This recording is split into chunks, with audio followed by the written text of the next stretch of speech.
Selamat datang teman-teman di acara podcast kita kali ini. Halo Grit Squad, kembali lagi kita ketemu di acara Grit Sharing Session kedua. Dan di acara kita kali ini kita kedatangan tamu yang sudah tidak asing mungkin bagi masyarakat umumnya di Jakarta, bahwa Mas Andanu Prasetyo, yang lebih dikenal Mas Tio. Boleh. Apa kabar Mas? Selamat datang di acara kami, dan mungkin kita hari ini akan mendengar begitu banyak cerita inspiratif dari Mas Tio, bagaimana sebenarnya memulai sesuatu yang disebut usaha yang akhirnya berhasil. Dan sebelum kita masuk ke acara itu, pengen tahu dari Mas Tio bahwa yang membuat inspirasi awal itu seperti apa sampai terbentuknya Maka Group. Maka grupnya ya. Sebenarnya kalau di awalnya Bu, aku juga pengen sharing sama teman-teman bahwa aku tidak punya keinginan menjadi pengusaha pada awalnya. Aku termasuk orang yang mencoba menyukai apa yang aku jalani aja. Dan kebetulan usaha pertamaku si Tooth House itu adalah sebuah cafe Bu. Kemudian aku bangun toko kopi tuku dan seterusnya beberapa brand setelahnya.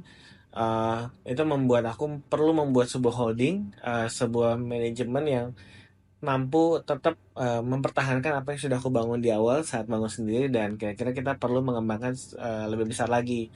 Salah satunya yang lagi mencoba difokuskan adalah bagaimana kita bisa mengutilisasi lebih agrikultur Indonesia, bagaimana kita bisa memberikan nilai tambah supaya kita bisa membawa dan berkontribusi terhadap perekonomian Indonesia melalui agrikultur yang kita berikan nilai tambah tersebut. Dan akhirnya kita punya kebanggaan terhadap apa yang sudah kita miliki sebagai orang Indonesia gitu sebenarnya. Menarik sekali ya. Jadi pada saat bicara holding, tentunya namanya satu holding itu perusahaannya pasti bukan satu. Pengen tahu bahwa usaha daripada holding ini pertama kali itu mulai dari kopi atau bukan? Filosofinya apa? Kenapa kopi? Yang pertama banget bukan kopi Bu. Jadi usaha pertamaku kebetulan distro dulu 2015 pada zamannya. Tapi di 2019 aku 2010 maaf 2010, tapi pas 2000 sekitar 2011-12nya kita mulai masukin kopi karena kita melihat dapat pelajaran tentang petani kopi Indonesia butuh di support. Kita melihat potensi rasa kopi Indonesia bisa lebih baik lagi, dan akhirnya tergelitiklah untuk belajar lebih keliling beberapa kota, beberapa negara buat mempelajari kultur kopi, minum kopi di beberapa tempat. Dan akhirnya 2015 mencoba mengimplementasikan hal tersebut di daerah Cipete, Jakarta Selatan. Luar biasa ya. Dan saya pikir satu yang pengen saya tanyakan ke Mas Tio. Jadi kalau dibilang di daerah saya, Jakarta Utara, tepatnya Pluit, 2 langkah ketemu kopi yang namanya mau berbentuk kafe atau berbentuk kopi tiam ya. Banyak ya sekarang. Itu banyak banget. Dan saya pikir pengen tahu aja kopi tuku ini bagaimana masuk dalam satu brand yang begitu ngomong kopi orang tahu gitu. Bagaimana sampai ke taraf itu? Apa yang menjadi proposisi daripada kopi tuku ini? Bahkan kalimat yang tadi Ibu sampaikan itu benar-benar sebuah harapan yang aku terapkan ke diriku dan ke teman-teman dulu di awal. Bagaimana orang ingat kopi, ingat Indonesia, ingat kopi Indonesia, ingat kopi tuku gitu. Caranya gimana? Kalau dimulai dari sekarang, mungkin teman-teman yang hadir di live kali ini punya caranya juga masih terbuka banyak. Tapi kalau di masaku dulu, menjadi relevan itu menjadi poin utama sih Bu. Karena bikin produk yang bagus atau kopi yang enak itu banyak caranya, bikin makanan enak banyak caranya, tapi yang menjadi tepat dirasa yang diinginkan sama konsumen Cipete saat itu, tetangga tuku Cipete saat itu, kemudian di harga yang bisa dibeli dua gelas sehari, karena harapannya konsumsinya bisa tinggi supaya bisa ngebantu petani kopi Indonesia. Nah, cari ramuan itulah Bu yang kira-kira rasanya cukup challenging pada masa itu. Dan alhamdulillah begitu dapat produk market fit-nya, Dan ternyata itu menjadi sebuah proposisi tersendiri karena dapat sebuah rasa yang bisa dinikmati di sebuah kafe yang biasanya harganya mungkin 30.000 ke atas, ternyata bisa dinikmati di harga 18.000 pada masanya gitu. Jadinya itu menjadi sebuah value tersendiri buat tetangga tuku cepetnya karena ya tadi aku mendapatkan sebuah produk secara yang sangat fungsional dan akhirnya fungsional tersebut menjadi sebuah habit baru yang akhirnya terjadilah sejak 2015 itu perkembangan kopi Indonesia cukup melonjak konsumsinya karena baik peminumnya dan pengusahanya dan seluruh pelaku industrinya ternyata melihat potensinya semua baik dan akhirnya semua disambut dengan baik juga gitu. Dan penasaran juga sih. Jadi teman-teman Great Scott mungkin pengen tahu bahwa kapan yang disebut kopi tuku itu melonjak sehingga orang tahu, pengen tahu nih kopi tuku siapa sih yang punya ya. Kemudian kenapa begitu terkenalnya? Tadi saya udah sharing bahwa kita itu pernah ngalamin kalau mesen kopi tuku itu sampai harus ngantri loh mas. 2 jam ya Bu katanya. 2 jam. Kalau tahap awal sebenarnya biasanya terjadi dari teman-teman kantoran. Jadi 2015 ada masuk ke Instagramnya Tuku foto-foto tentang eh ada kopi enak harga 18.000, brandnya nggak tahu apa, tapi dia plastiknya panjang dan gelasnya transparan, nggak ada logonya. Jadi dulu kami memang di Tuku saking tidak mau dianggap sebagai sebuah kafe, kami tidak melakukan branding seperti yang dilakukan sekarang dan atau kafe pada umumnya Bu. Jadi pokoknya kami cuma fokus bikin produk yang terjangkau, expense lainnya kita potong, yang penting orang bisa minum dengan harga yang lebih terjangkau. Di situ dulu dan akhirnya booming pertama versi aku adalah itu teman-teman kantoran, teman-teman agency, teman-teman production house membeli itu secara rutin. Nah, karena itu mereka itu entah ada syuting, ada photoshoot, ada di kantor yang lagi ada apa dan diomongin itu ada kopi enak murah lah gitu dibilang. Nah, itu pertama. Yang kedua, setahun kemudian karena banyaknya suasana hijau di depan toko kopi itu karena banyak jaket-jaket hijau.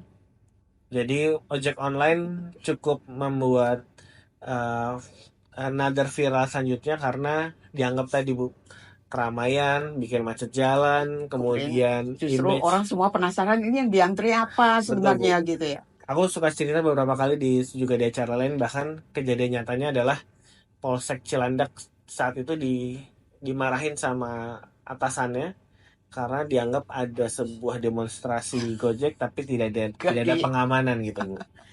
Jadi itu ya udah tuh jadi cita-cita seru kami dan ojek online pun akhirnya kami pisahkan tokonya offline dan online. Kami percaya experience-nya betul berbeda dan akhirnya masih berjalan sampai sekarang.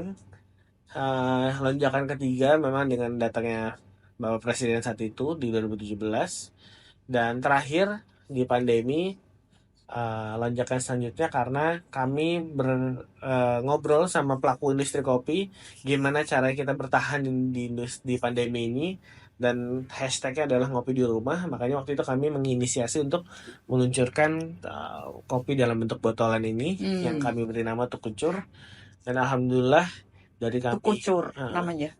dari kami turun di atas 50% akhirnya bisa kembali double digit lagi gitu. Karena kehadiran produk ini dan karena banyak tetangga tuku yang sangat loyal dan akhirnya terus mengkonsumsi tuku di masa pandemi kemarin gitu. Dan akhirnya kami juga share ini kisah botol ini jadi banyak juga yang di Cepetnya terutama. Mungkin toko yang lain itu malah banyak belajar dari kopi yang dijual literan begini kali ya. Ya pada dasarnya memang kita sharing sih waktu itu kita bikin Zoom bareng. Privilege kita di industri kopi lagi sharingnya memang para owner tuh saling kenal dan kita bisa ngobrol bareng sebenarnya. Pertanyaan saya bahwa kopi ini kan kita kenal bahwa saingannya banyak dengan nama yang lebih keren lah gitu, nama yang ada asing-asingnya. Kenapa milih Tuku?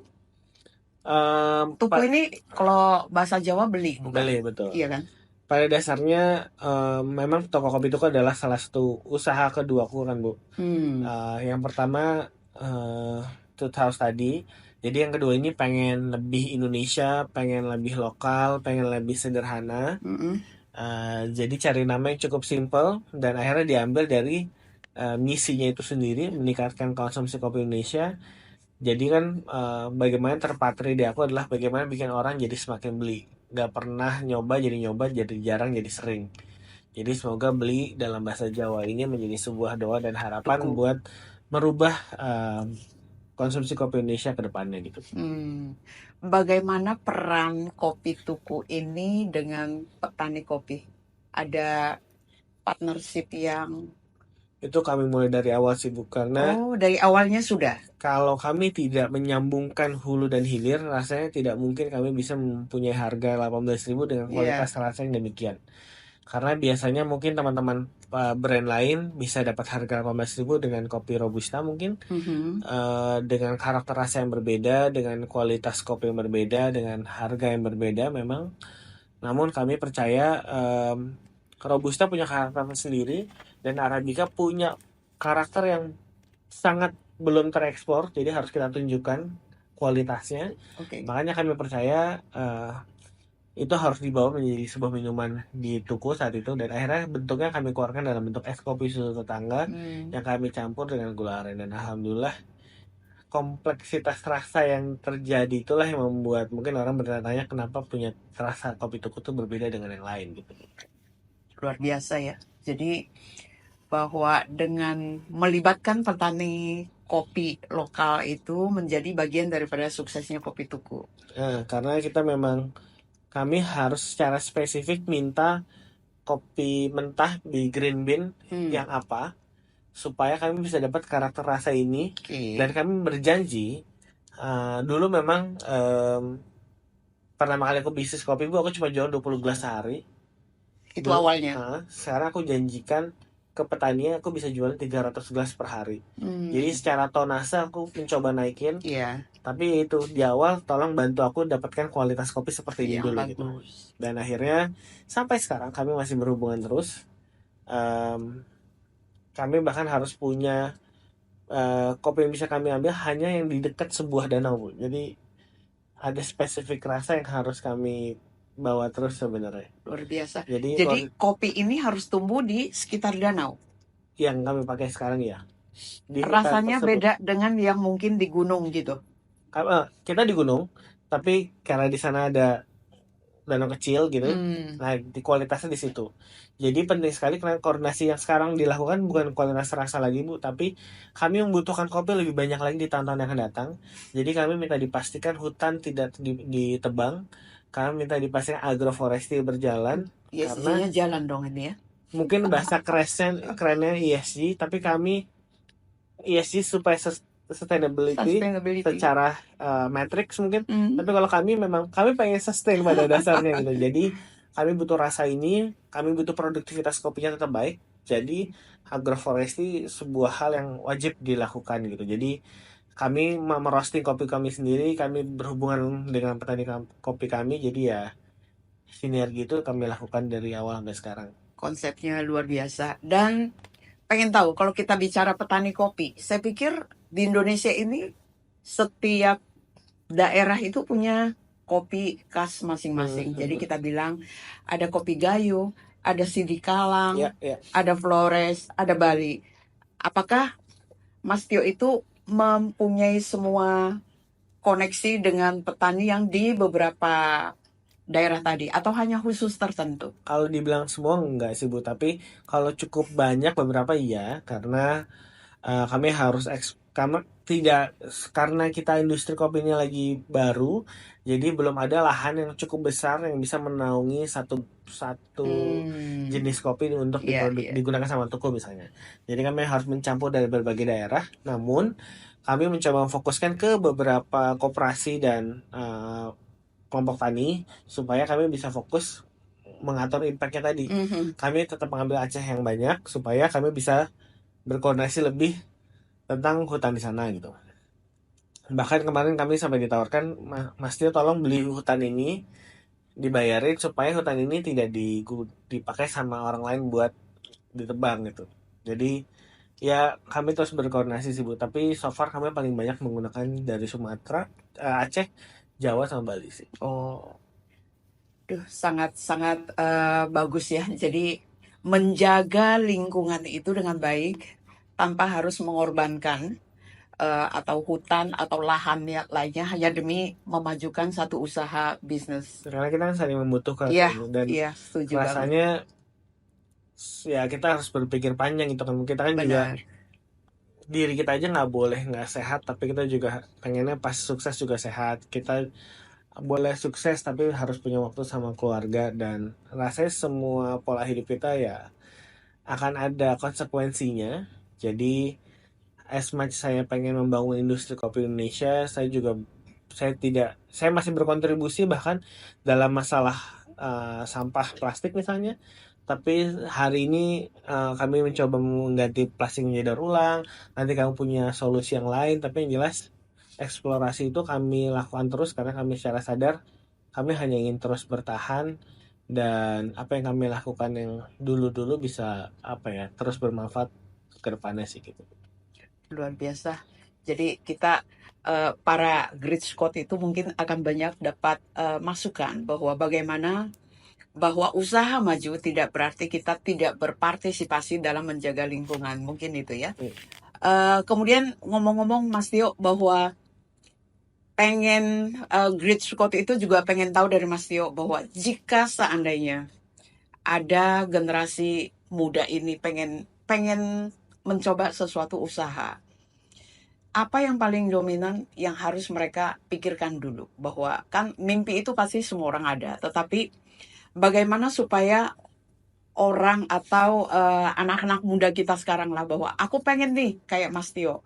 Saya perlu apa dulu dalam mengawali langkahku menjadi seorang entrepreneur? Mungkin tipsnya dari Mas Tio ditunggu nih sama Great Scott. Buat teman-teman yang nonton nih, caranya banyak banget. Tadi aku bilang apa yang aku lakukan belum tentu bisa sama dengan yang lain, tapi yang aku tahu betul dan aku terus kembangkan adalah founder mentality itu menjadi sangat berperan besar, karena di sana akan men-trigger kita punya mimpi sebesar apa, punya resilience kuat apa gitu. Karena semua yang kita plan bisa berubah di tengah jalan dalam sebuah usaha. Dan semuanya kita harus uh, uh, apa ya mendengar terus konsumen maunya apa, kompetisinya gimana, dan kita action yang kita ambil seperti apa. Itu secara teorinya. Tapi yang saya juga tahu adalah untuk menjadi pengusaha, kalau cuma mulai itu buat saya opsinya sekarang banyak sekali. Untuk memulai itu cukup mudah saya bilang, tapi untuk membesarkan dan mempertahankan itu lebih berat. Jadi aku juga pengen pesan buat teman-teman, jangan lupa untuk memikirkan dari awal scale up-nya. Karena menurut saya dalam sebuah usaha menjadi entrepreneur itu bukan masalah memanage mendapatkan uang berapa, tapi mengelola resiko. Karena buat aku manajemen risk itu adalah yang akan menjadi appetite kita mau invest berapa untuk resiko berapa untuk mendapatkan uang berapa. Dan yang bikin kita jatuh biasanya juga kalau kita secara profil mungkin kita risk averse, tapi kita berusaha greedy untuk mendapatkan hal yang besar di luar kapabilitas dan kemampuan kita gitu. Jadi as long as kita menjadi pengusaha yang mempunyai kemampuan manajemen risiko yang baik, aku rasa ya kemungkinan untuk bukan menjadi pemenang pertama deh, tapi bertahan lebih lama, aku rasa itu menjadi lebih besar chancesnya. Hebat banget nih. Kalau dengar begini, kayaknya konsepnya itu lengkap lah. Ada manajemen resiko ya. Jadi kemudian mencoba menjadi tangguh dalam persaingan. Karena saya pikir tadi manajemen resiko itu hanya terjadi di perusahaan kayak kami, asuransi. Hmm, Karena kita tiap hari yang kita jual itu resiko sebenarnya. hmm, Kemudian kita muncul sebagai perusahaan yang memanage resiko itu menjadi lebih kecil. hmm. Kalau resiko di kopi tuku ini apa kira-kira yang memang menjadi salah satu faktor yang harus di-manage juga? Resiko seperti apa ya, Mas Tuku? Sebenarnya kenapa aku bilang gitu Bu, karena kadang-kadang pada teman-teman yang masih muda mau ngomongin bisnis, dia sibuk di operasionalnya. Tapi pada saat kita ngomong strategik, ada unsur investasi di sana. Makanya kan jadi relate dengan apa Ya, yang ya. terjadi di sekarang adalah karena kita ada sama-sama konteks investasi kan Ibu Benar. sebenarnya. Jadi resiko yang dihadapin aku ya semua hal yang berhubungan dengan investasiku pasti ada resiko, Iya. entah itu investasi secara modal ataupun secara aset gitu kan. Tapi di luar itu pun resiko, ya kayak tadi aku cerita Bu, aku harus berhubungan sama petani. Kenapa? Karena petani, eh, aku butuh memastikan kalau aku tumbuh sekian cabang tahun ini, tahun depan aku punya kopinya lagi nggak buat jualan. Itu aja aku tidak punya kepastian tuh, Hmm. karena kita berurusan dengan alam. Dan yang berurusan alam nanti pemain di hulu. Hmm. Dia harus bisa aja dia gagal panen, begitu gagal panen mereka Supply jadi supaya terganggu. berantakan, harga kopi berubah, bisnis di hilirnya juga bermasalah. Atau terkadang kita bermain cepat. eh, aku bahkan pernah ngerasain sendiri, aku lagi sangrai kopi, kebakaran tiba-tiba. em, ya alhamdulillah semuanya masih bisa di manage, tapi kan ya pasti ada aset-aset yang rusak dan sebagainya gitu Bu. Jadi aku rasa resiko semuanya tanpa ibu jawab pun resiko semuanya di diri kita. Tapi kembali lagi ke kita semua, kita mau memanage resiko itu dari seperti apa? Apakah kita punya tabungan atau uang yang lebih untuk ya udah ntar yang penting kalau ada kejadian kita cover, atau menggunakan berbagai instrumen atau tools-tools lain yang membuat ya gimana semuanya pasti bisa di manage, tidak ada yang supaya itu lebih efisien dan lebih baik di konteks-konteks orang-orang tertentu gitu. Beda peta soalnya kan Bu. Iya, iya. Jadi kalau tadi Mas Tio itu bilang ada resiko yang nggak pernah kita bisa predik. Itu sebenarnya cocok banget bahwa kami di industri asuransi punya kesempatan berbincang-bincang dengan Mas Tio saat misalnya lagi green coffee. Itu Ya, resiko juga bisa terjadi. Dan sebagai asuransi kita itu juga hadir pasti bekerja sama dengan berbagai industri. Bagaimana supaya resiko itu bisa diprotek. Kalau nggak salah, tadi aku ngomong sama Mas Tio bahwa perusahaan Mas Tio pernah beli produk kami, yaitu produk liability. Dan waktu itu mungkin kerjasama dengan Walt Disney. Dan bisa aja bahwa kalau nanti ekspansinya makin banyak keluar misalnya, bahwa kan beberapa mimpi Mas Tio itu kan tadi banyak tuh. Jadi ya kita pikir bahwa nggak ada salahnya juga bahwa resiko itu bisa di solve dengan proteksi lah. Dan kita bilang bahwa kebetulan Great Eastern General Insurance itu kita punya produk juga sangat banyak, terutama untuk kita fokus kepada SME, UMKM itu sekarang memang menjadi salah satu fokus kami. Ngomong-ngomong bahwa Mas Tio itu punya konsep nggak bagaimana menjaga bahwa penggemar kopi tuku ini tidak beranjak gitu ke brand orang lain. Jadi apakah setiap saat Mas Tio itu juga mesti mikirkan bahwa produk ini gue mesti develop sampai berbagai rasa itu akan bisa dinikmati. Jadi orang kalau nyari kopi yang rasa apapun sudah ada nih di kopi tuku. kalau kita bilangnya di internal paling tidak Bu, kita ada sebuah perasaan yang coba kita manage. Perasaan itu adalah kombinasi dari produk, service, dan ambience. Jadi dan suasana tadi ya. Jadi kalau ditanya bagaimana kami memastikan orang tidak berpindah, buat kami berpindah itu inevitable. Begitu ada promo mereka akan berpindah. Pertanyaan bagaimana mereka bisa balik lagi. Yang penting kami punya punya tempat di perasaan atau di hati mereka gitu, konsumen kami. Jadi mau pindah-pindah silahkan, tapi yang penting kami punya kesan tersendiri. Perasaannya itu tetap ada ya. Jadi produk yang seperti apa tadi, apakah misalnya orang bilang gula aren tuku tuh beda ya, wanginya beda ya, terus servisnya mau serame apa tetap ramah atau gimana ya, atau suasananya tuh simpel aja. Di sini gue mau pakai baju rapih dan rapih, di sini santai dan sebagainya. Jadi semua kan punya kesan tersendiri. Jadi saya nggak bilang itu akan fit dan cocok dengan semua orang, tapi pada dasarnya itu adalah toko kopi tuku kami. Ya udah, gaya main kami begini dan semoga itu punya kesan yang membuat orang mau pindah-pindah mereka akan kembali lagi sama kita. Luar biasa ya. Jadi Great Scott yang sudah menonton acara ini akan sangat banyak terinspirasi dengan cerita yang sudah dibagikan oleh Mas Tio. Dan pertanyaan terakhir mungkin ke Mas Tio, bahwa kapan kira-kira Mas Tio itu merasa aku pengen di luar structure deh, aku tinggal kontrol aja bisnis dan usahaku yang sudah tumbuh dengan baik. Kapan? Ka- Kalau jawaban personal, aku berharap pada saat anakku umur SMP.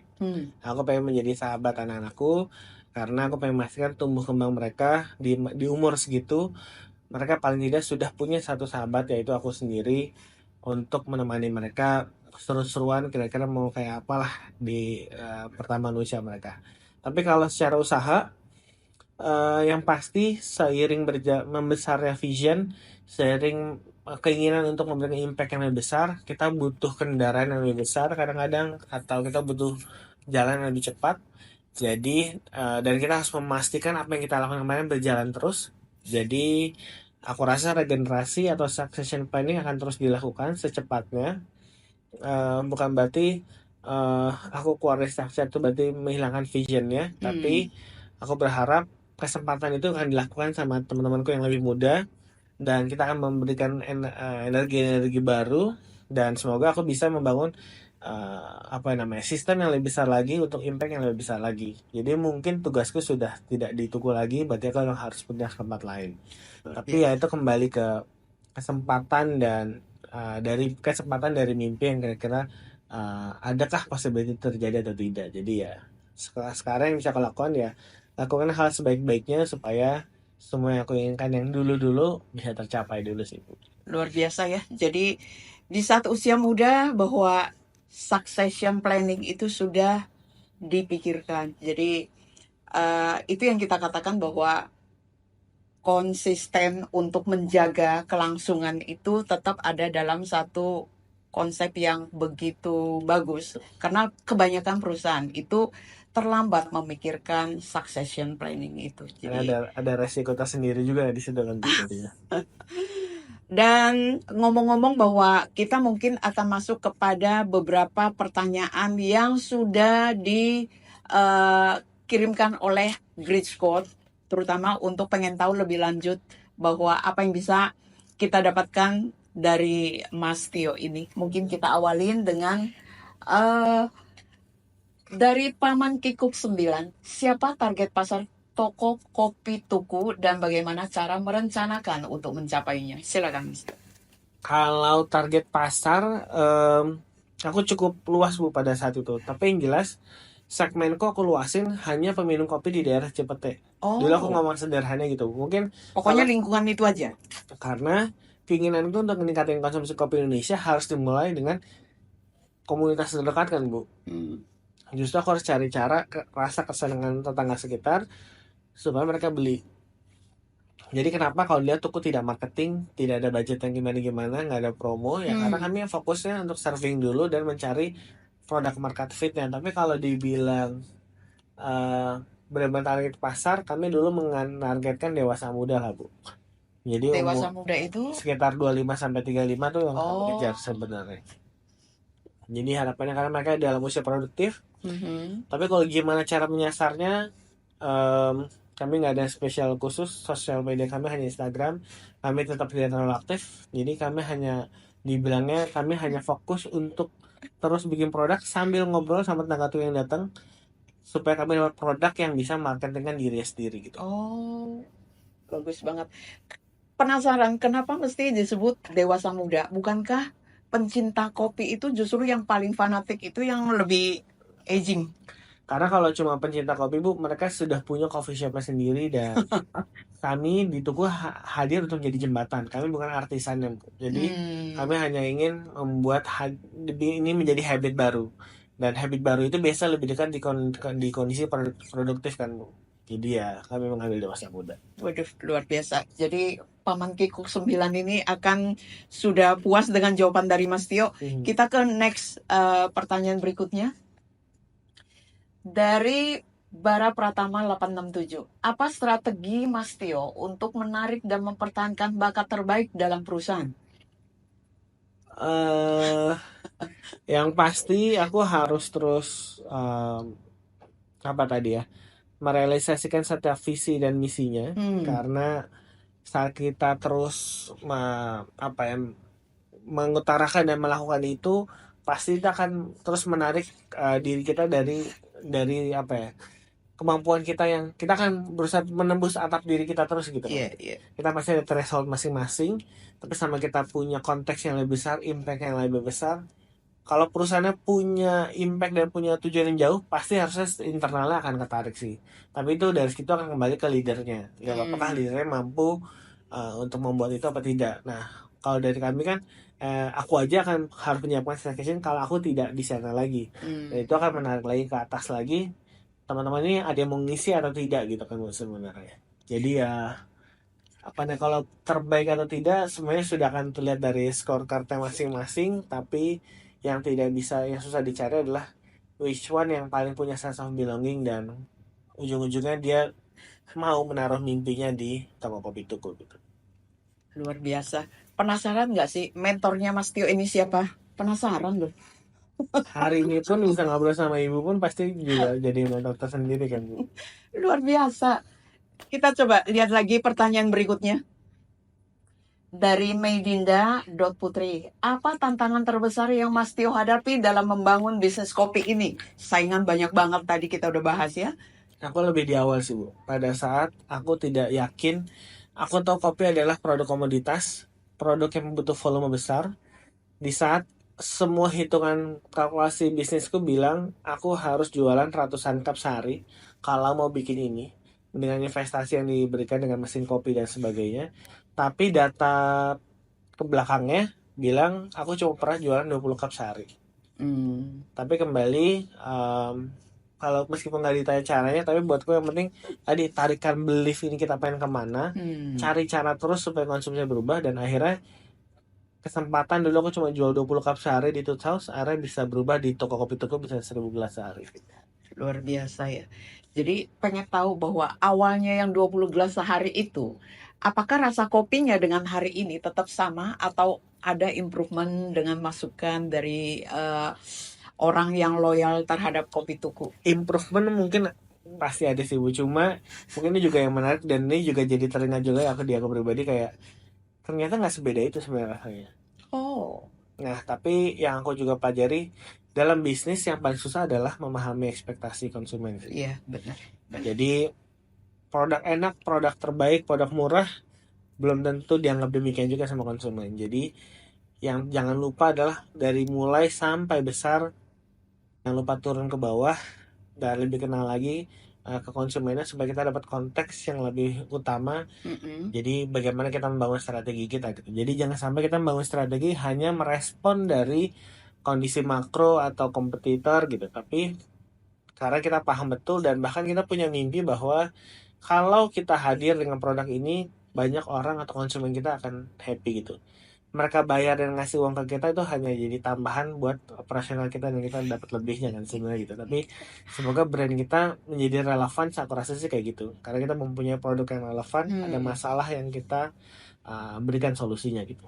Tapi apakah target marketnya itu tetap yang disebut tadi apa Dewasa dewasa muda. muda? Kalau sekarang udah Jadi, luas sekali sih, karena oke. sebenarnya dari awal pun es kopi susu itu saya tes ke balita dan juga ke lansia.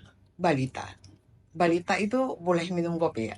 Sebenarnya nggak boleh, tapi kita butuh rasa yang mereka terima gimana gitu. Karena ada yang bilang kan, kenapa nggak mau kopi terlalu pahit dan sebagainya. Hmm. Rasa pahit itu makanya harus tes gitu kan. Kadang kan ya sama aja kayak anak kecil dikasih kopi biar nggak stuck gitu. Jadi kadang-kadang mereka nyoba. Dan Lidah mereka mungkin lebih genuine ya dibandingkan yang udah macam-macam makanan masuk. dan ya sebenarnya juga nggak yang balita banget, mungkin sudah SD gitu, jadi mereka sudah bisa. Tapi yang tadi mereka takut, ternyata mereka bisa minum gitu. Iya, iya. Bagus. Coba nextnya, ini penasaran bahwa makin penasaran kayaknya Great Scott di sana bahwa apalagi sih yang bisa dijadikan sebagai masukan dari Mas Tio. Dari Akila Syakila 2023. Bagaimana peran komunitas dalam pertumbuhan dan keberhasilan Tuku? Aku bisa, ya kayaknya ya deh, kayaknya ini justru peran Komunitas terbesar ya. dari Komunitas komunitas. itu berperan.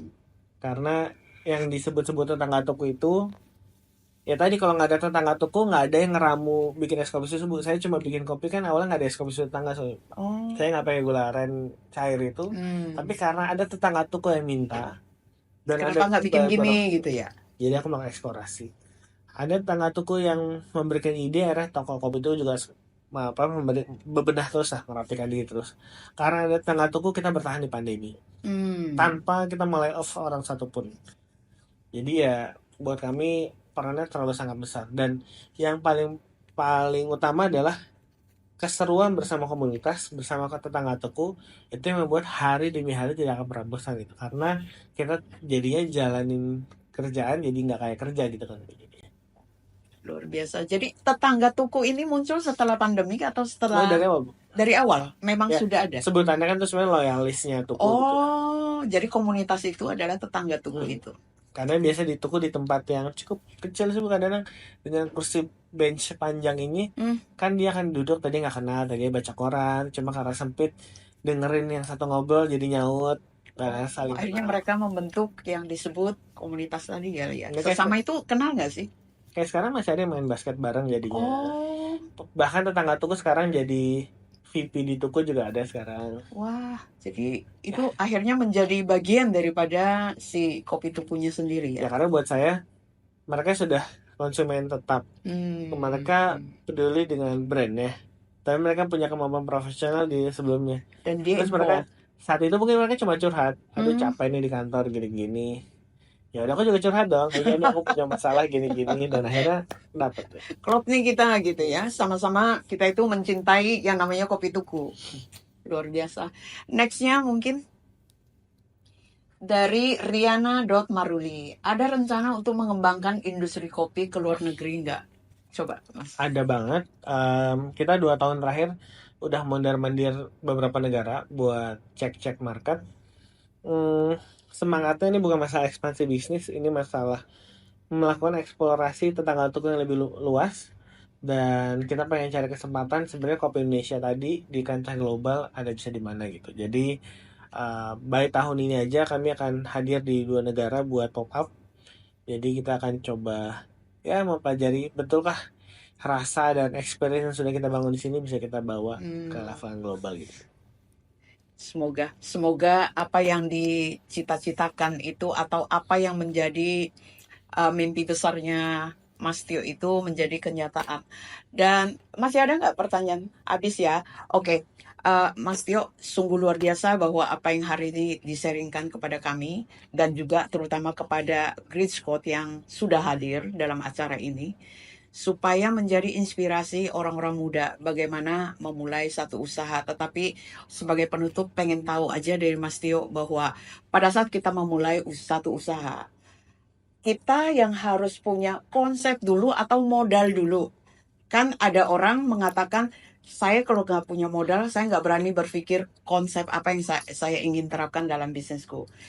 Menurut Mas Tio itu mana yang paling utama? Nah, aku sih konsep, Bu. Gimana? Jelas konsep kalau aku. Konsep dulu ya. Jadi konsep itu kalau kita percaya dan kita itu begitu confident bahwa ini loh konsep yang benar, modal itu kedua ya. Karena di dalam, kalau modal itu kan masalah bensinnya kan, Bu. Mm-mm. Tapi kalau konsep itu tuh masalah mobilnya apa, tujuannya mau kemana, siapa yang nyetir hanya, Bu. Ini sih Luar kira-kira. biasa, luar biasa. Sebagai apa?